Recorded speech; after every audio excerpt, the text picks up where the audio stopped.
Hello, folks. How are we? I promise it won't take too long because I need a pee. I'm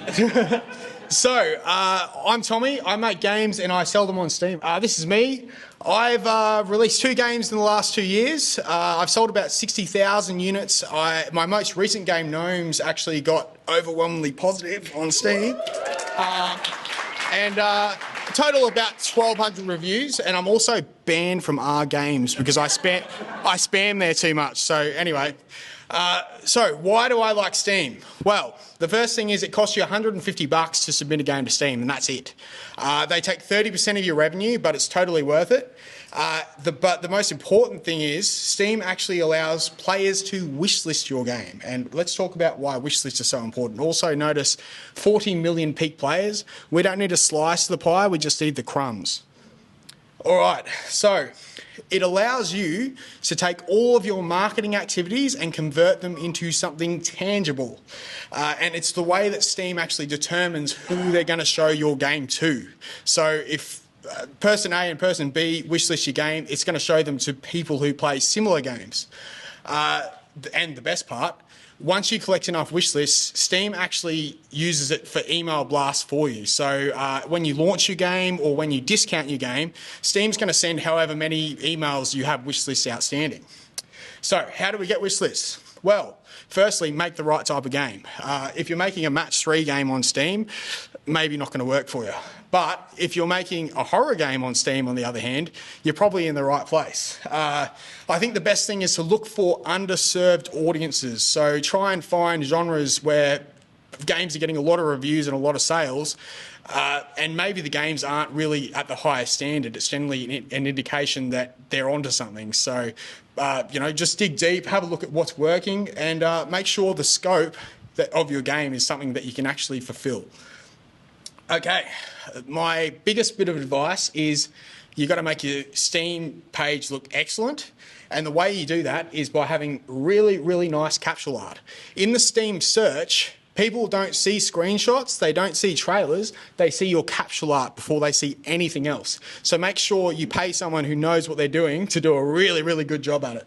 On top of that, make sure your trailer is exciting and full of action. We're in the TikTok era. And also your screenshots should show gameplay variety, different biomes, different mechanics, all that kind of business. Any kind of descriptions and stuff, no BS, keep it short and to the point. Don't tell them the story, tell them what the game is about and what they're going to be doing. This is my favourite one. Content creators are your best friend. Splattercat, as you can see here, he's got his email in his YouTube bio because he wants you to email him with his game. The same with a bunch of other creators. They'll either have it on their YouTube or their Twitter or whatever. But the main thing is keep it short, use images, GIFs, get their attention. Make sure your press kit looks great and they can make an awesome thumbnail out of it. And most importantly, give them a Steam key so they can try your game. Steam festivals. This is a really low effort way to get your game in front of a lot of people. Steam actually displays a lot of festivals on the front page. There's both third-party festivals which might require a bit of digging to find, and also maybe a Google form or something to fill out. But sometimes Steam will just have a festival in the back end that will just be like, hey, your game's a tower defense game, you should go in Tower Defense Festival. The big festival, though, this is the king of all festivals for indies especially, is Next Fest. Now, Next Fest is all about demos. Basically, when you launch a demo, your demo is not a playtest, it is a launch. So you basically need to make sure your demo is bulletproof. Make sure you've had plenty of people playtest it. This is not the time to find bugs because if your game is a buggy piece of crap, it's going to fall flat.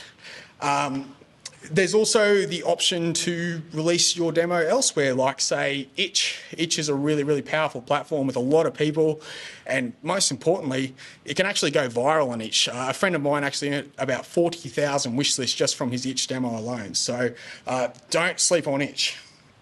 Okay, so why are we collecting wish lists?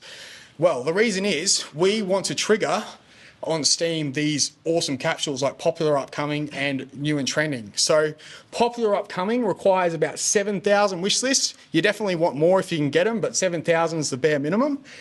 You'll spend maybe, a day, half a day, possibly 2 days, depending on when you release your game, in popular upcoming, but you're going to get hundreds of thousands of impressions, and hopefully you're going to also, get a few wish lists while you're there.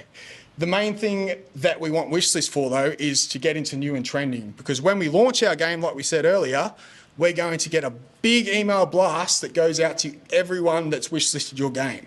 And if you can sell, from my personal experience, around about $5,000 worth of copies, you're going to get into new and trending. New and trending is basically a cyclical system where if your game is selling, it'll stay there for longer. If not, it'll fall out. But this is the biggest capsule you're ever going to have when you launch, with the exception of if you have like 100,000 plus wish lists, in which case Steam opens the curtain and says, hey, come back here and we can have a bit of a chat. And they'll actually help you with choosing a competitive launch date and strategizing a bit, because Steam's #1 priority is simply to sell games. If you have 100,000 odd wish lists, then Steam understands, well, hey, we don't care if you're actually Dune Awakening. You can be making any kind of game. You can be one person. If you've got enough wish lists, they understand your game's going to sell. So they're going to open up the door and they're going to let you in. Anyway, that's the whole show. I'm going to be downstairs drinking a beer later, so if anyone wants to know about how to sell games on Steam, come talk to me. Thanks for your time, folks.